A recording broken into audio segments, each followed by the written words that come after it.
नमस्कार, बहुत स्वागत आप सभी का। मैं हूं आपके साथ सुचित्रा गुप्ता। इस वक्त की बड़ी खबर के साथ बुलेटिन का आगाज करेंगे क्योंकि आज नामांकन भरने वाले हैं बी सुदर्शन रेड्डी। उपराष्ट्रपति चुनाव पद के लिए नामांकन करेंगे आज बी सुदर्शन रेड्डी। इंडिया गठबंधन के सभी सांसद इस दौरान मौजूद रहने वाले हैं। तेलंगाना सीएम रेवंत रेड्डी भी इस दौरान मौजूद रहेंगे। उपराष्ट्रपति चुनाव के लिए नामांकन है और देखिए किस तरीके से कल एनडीए के उम्मीदवार यानी कि सीपी राधाकृष्णन ने पीएम मोदी और तमाम कैबिनेट मंत्री की मौजूदगी में अपना नामांकन दाखिल किया था और आज नामांकन दाखिल करने के आखिरी दिन है और इसी को लेकर देखिए इंडिया ब्लॉक के जितने भी सांसद हैं आज नामांकन के दौरान मौजूद रहेंगे। तो पूर्व जस्टिस बी सुदर्शन रेड्डी आज अपना नामांकन दाखिल करेंगे। 9 सितंबर को चुनाव होना है और उसी दिन देर रात तक नतीजे भी सामने आ जाएंगे।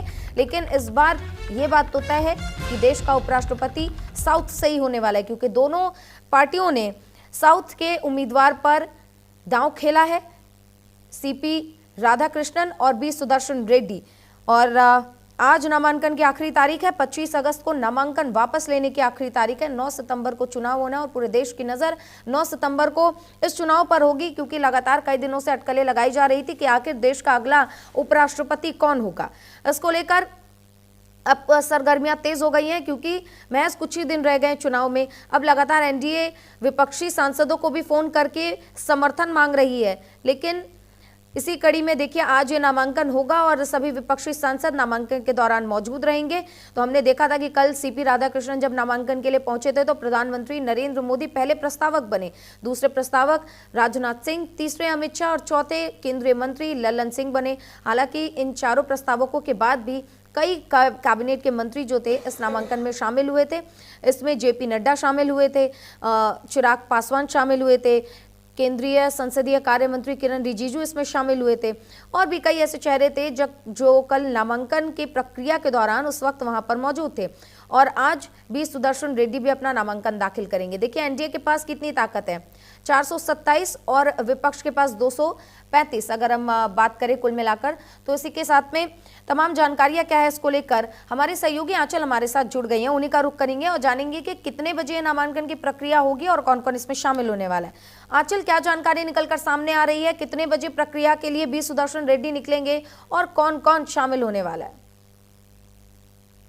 बताया जा रहा है जब बी सुदर्शन रेड्डी जो है वो विपक्ष की तरफ से उपराष्ट्रपति पद को लेकर नामांकन दाखिल करने वाले हैं। जैसा कि हमने कल देखा कि कल एनडीए के प्रत्याशी ने भी नामांकन दाखिल किया था और उस दौर देखिए कह सकते हैं कि एक बड़ा समर्थन जो है वो एनडीए का देखने के लिए मिला था क्योंकि जहां आपने देखा होगा कि प्रधानमंत्री मोदी जो हैं वो प्रस्तावक बने थे सीपी राधाकृष्णन के और वहीं दूसरी तरफ एनडीए के तमाम घटक दलों के जो बड़े नेता चाहे जीतन मांझी की बात करें, चिराग पासवान की बात करें, जयंत चौधरी की बात करें, अनुप्रिया पटेल हो या इस तरीके से देखिए तमाम जो बड़े नेता थे, अमित शाह थे, राजनाथ सिंह थे और जेपी नड्डा थे, सभी नेता जो है मौजूद रहे थे कि शक्ति बल दिखाने की कोशिश की गई थी क्योंकि देखिए नंबर्स का गेम तो है ही क्योंकि जो नंबर्स का गेम है वो कहीं ना कहीं कह सकते हैं कि एनडीए के पास है। लेकिन यहाँ पर विपक्ष भी पीछे नहीं हट रहा। विपक्ष के तमाम नेताओं का ये कहना है कि आपको अब वक्त आ गया है कि आपको एनडीए के सांसदों से भी अपील करनी कि वो एक न्यायप्रिय कह सकते हैं न्यायप्रिय व्यक्ति को जो है व्यक्तित्व को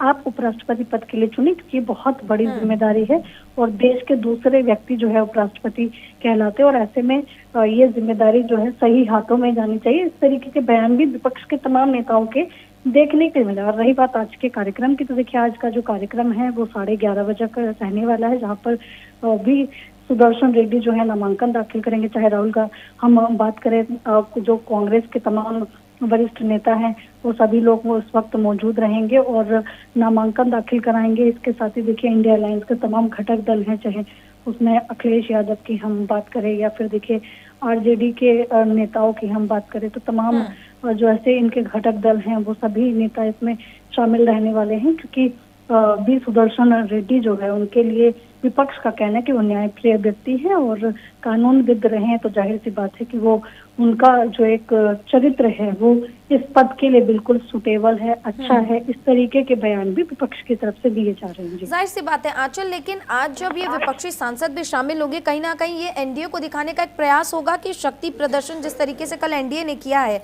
वहीं आज विपक्षी सांसद भी एकजुट होकर ये शक्ति प्रदर्शन करेंगे। बिल्कुल, देखिए हमने पहले देखा था कि टीएमसी की नाराजगी जरूर थोड़ी सी सामने आई थी कि टीएमसी जो है वो नाराज है कि उनके मन मुताबिक जो है वो कैंडिडेट नहीं उतारा गया। लेकिन इसके बाद जब कह सकते कि खड़गे जी का एक बयान आया था जिसमें कहा था कि जो साथ देना चाहता है वो साथ दे, जो नहीं देना चाहता है वो कोई बात नहीं, तो सबकी अपनी अपनी मर्जी है। इस तरीके के बयान भी हमें देखने के लिए मिले थे। लेकिन हाँ, इतना जरूर कि बाद में सबकी सहमति बनी। और भी सुदर्शन रेड्डी की बात करें, दक्षिण के एक चेहरा है और ऐसे में क्योंकि साउथ में जल्द ही इलेक्शन है तो उस लिहाज से भी देखिए इस चेहरे को काफी उत्तम माना जा रहा है। कहीं ना कहीं एक चुनौती भी माना जा रहा है जो कि सीपी राधाकृष्णन के सामने बिल्कुल सटीक बैठती है। आंचल, जब आज ये पूरा नामांकन की प्रक्रिया हो जाएगी इसके बाद क्या प्रोसेस है, क्योंकि 25 अगस्त तक नामांकन को वापस लेने की पूरी प्रक्रिया है और 9 सितंबर को इसको लेकर चुनाव होना है। क्या कुछ जानकारी आ रही है सामने रिजल्ट को लेकर, और जिस तरीके से पूरी प्रक्रिया होगी उसमें क्या कुछ अहम जानकारियां हैं जो दर्शकों तक साझा करनी चाहिए?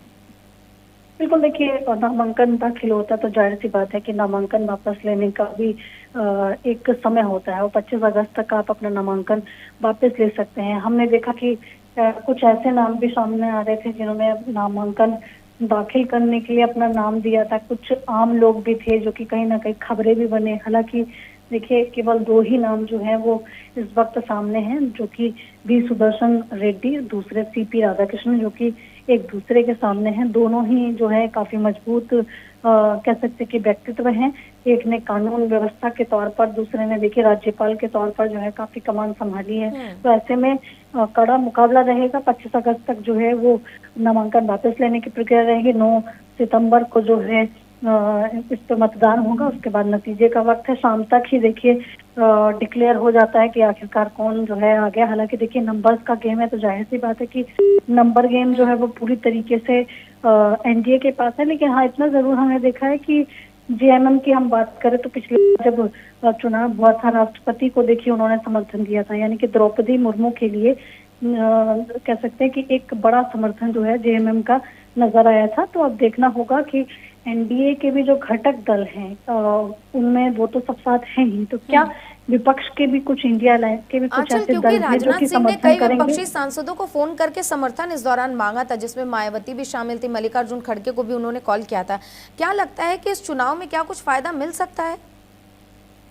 देखिए चुनाव में फायदा नुकसान वो सांसद की या फिर देखिए किसी पार्टी की अपने व्यक्तिगत राय भी होती है। क्योंकि जैसा कि हमने देखा कि द्रौपदी मुर्मू के लिए जब मतदान हो रहा था तो झारखंड की अगर हम बात करें तो हमने देखा था कि हेमंत सोरेन जो है वो उनकी पार्टी ने राष्ट्रपति को मतदान किया था, यानी कि द्रौपदी मुर्मू के लिए उन्होंने मतदान किया था। तो ऐसे में ये एक पार्टी किस दृष्टिकोण से सोच रही है, क्योंकि देखिए आदिवासी समुदाय बहुत बड़ी संख्या में जो है वो झारखंड में भी है। और इसके अलावा देखिए जितने भी हमारे सीमावर्ती क्षेत्र हैं वहां पर जो है आदिवासी सबसे ज्यादा रहते हैं। और ऐसे में कुछ दल अपनी व्यक्तिगत राजनीति को देखते हुए भी देखिए मतदान करते हैं, जैसा कि जेएमएम ने किया था। क्योंकि अगर वे जाहिर सी बात है, मतलब अब यही देखना